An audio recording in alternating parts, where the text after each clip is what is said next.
Living Books are back, better than ever, made more special by Wanderful. Well, one of my first jobs, of course, out of college, was I got a job at a place called Computers and Music, which is actually a pretty interesting place because it was the first of its kind. San Francisco. In San Francisco, actually in Daly City at the time. That's right, out on Junipero Sierra. Yeah. That's right. So I was one of the original guys down there with Joe West.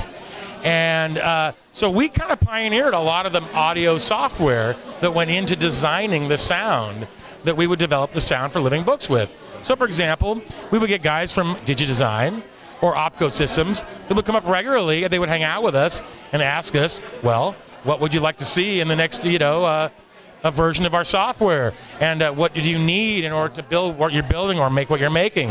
And we were basically just musicians, fresh out of college, and we were having fun. And we loved computers, and we were crossing over, and we were making music on computers. And so that was really the connection. And so now I did that for a couple of years, and I got pretty good at it.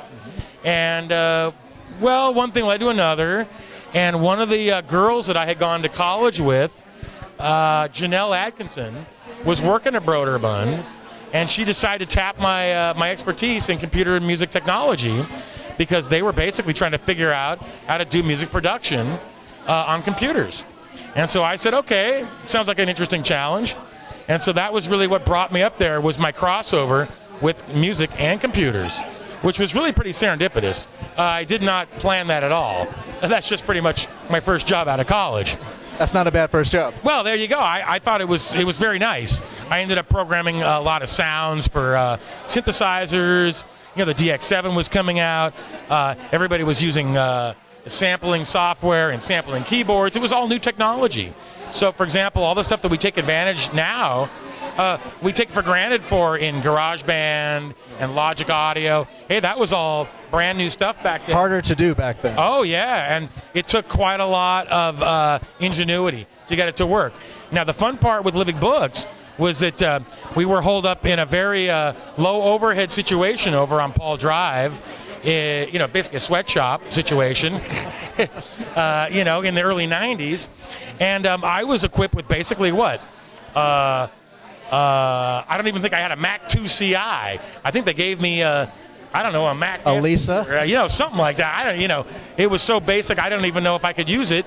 And I had some really, early on music technology, like an MT32 made by Roland. And, we created a lot of the original sound on some really basic stuff.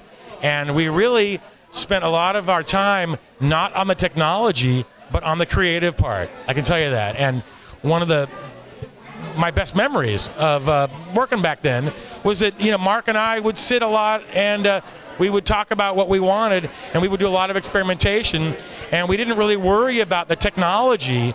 We would just take whatever we had and we would make it do what we wanted. And I think that was just something that we discovered how to do. It was like a problem-solving thing, and I just happened to be in the audio area. And so we figured out, okay, well, if that's what you want to do, this is what we got to do to get it done. And we had a lot of fun back then. Fun is important. Now, what was your favorite music from all the different apps? Oh, you mean from the Brøderbund stuff? Well, it's hard to say, but, I have to say I'm still fond of the original Grandma and Me theme and some of that original the credits music. The credits music is outstanding. Now, did you play the piano on that? I did, absolutely. I wrote that. You were awesome. That is amazing music. I hired all the guys, in sure. fact, we used that music in our first promo video, so you got to check it out on the website. It's fantastic stuff. I still know all the guys. I know the trombone player who was on there. I got the clarinet player. Hey, these guys are all still in the woodwork. That's great. These guys are all around. We had a great time.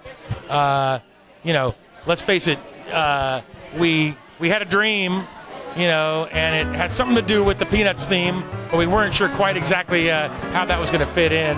And I think we discovered it. Well, that's a great theme, and it's very Sonny Rollins at the end of it. I just love the way it all comes together at the last. I know what you're saying. It's amazing. Yeah.